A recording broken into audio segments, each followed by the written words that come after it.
Hi, Killian. Welcome back, and thank you so much for taking time to talk with me about your role, or should I say roles, for the new film, Small Things Like These. Thanks, man. Nice to see you. Nice seeing you as well. Congratulations are in order. Last time I saw you, you were an Academy Award nominee, now Academy Award winner, so congratulations on that, sir. Thank you very much.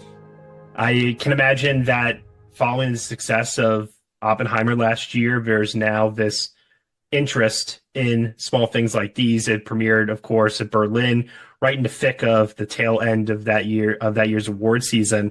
Can you just tell me a little bit about the kind of, I guess, whiplash, if you will, of going from that whole release and campaign over now to a film like this, which is definitely smaller than Oppenheimer, but I think a lot of people are going to tune in for it to specifically see you. If it gets people into the cinema, I'm delighted. I'll take it. Um,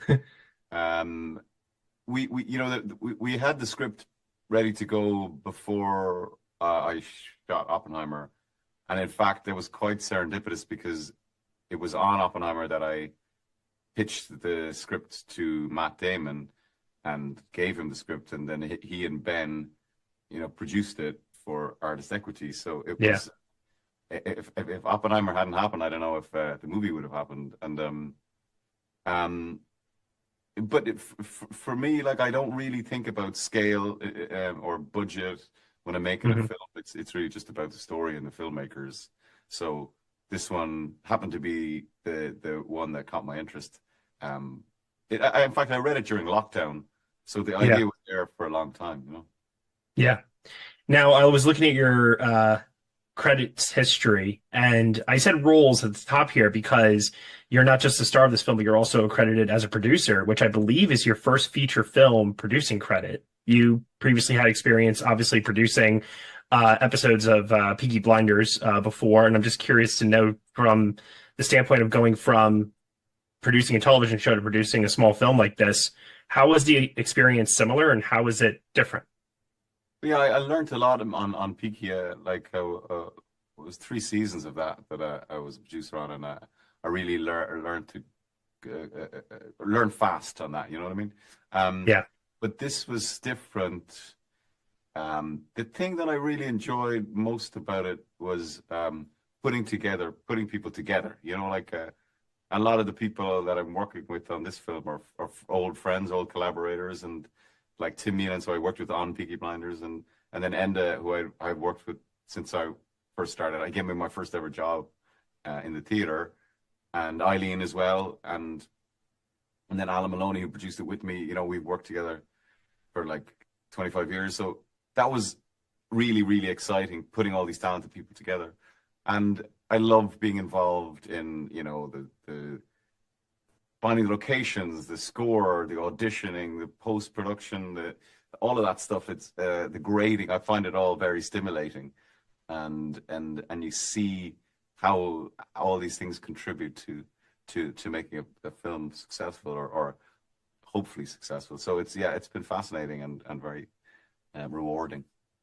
Nice. Is it something that you would be interested in exploring on future projects again?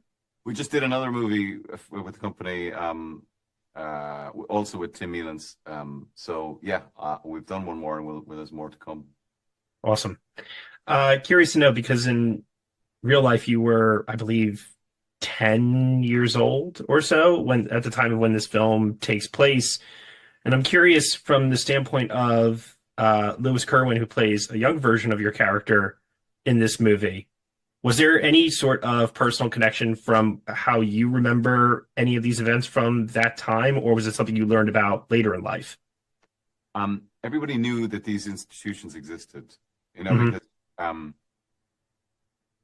it was part of the kind of fabric of our society, and it's impossible to talk about Ireland without talking about the church, Yeah. and about the history of Ireland. But thankfully, it didn't affect me or my immediate family in any way. But if you talk to people in Ireland, you know, e- e- everybody knows somebody who was affected by it. Everyone has a cousin or an aunt or particularly my parents' generation. Do you know what I mean? Yeah. But the crazy and scary thing is that they only closed in 1996. They were still operational till then. Wow. So yeah, it's pretty hard to fathom. But and it is a kind of a reckoning for the country. We're still dealing with it. I think it's a sort of a collective trauma, and I think it can be confronted in a more gentle way through art, through books, through film.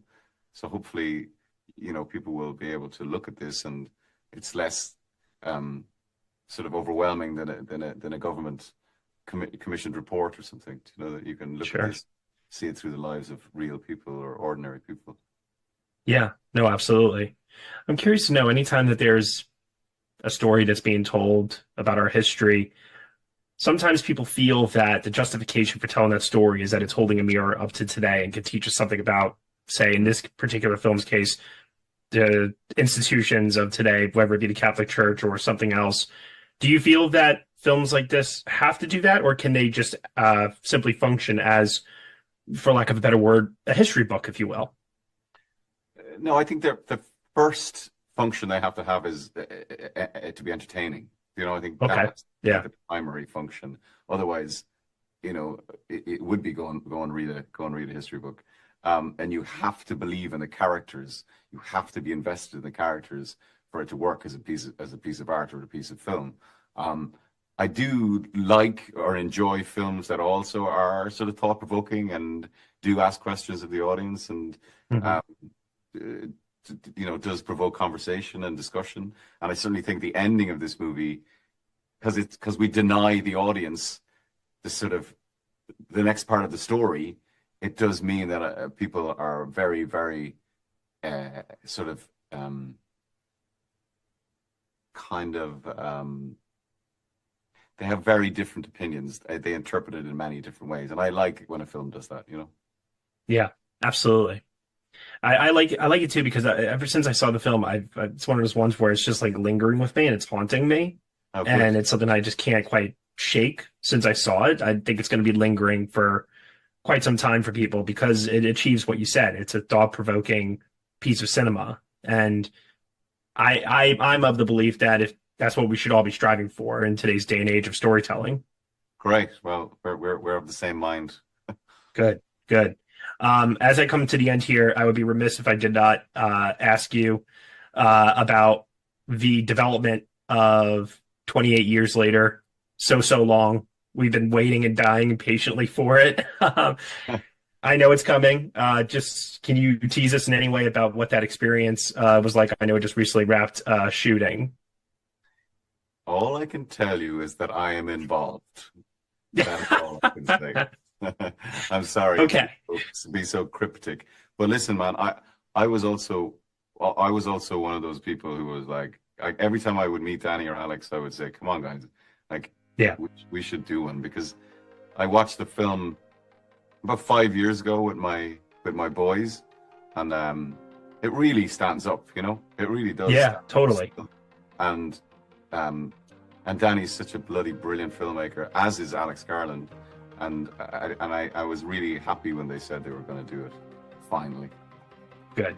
Well, we're all happy as well. I know that we all cannot wait for it, but I would urge everyone that's listening to this to also check out small things like these. It's a small film that definitely needs support, and I think your performance in it is as mesmerizing as what you were obviously just lauded for with Oppenheimer, and it does have some really thought-provoking and important issues to discuss here. Just definitely check it out.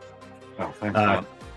Absolutely, man. Hey, it's great seeing you again. I would say, that I hope I see you again soon, but I don't know. But in any event, best of luck to you as always, and bless you. Nice one. Good to chat. Take care. Take care.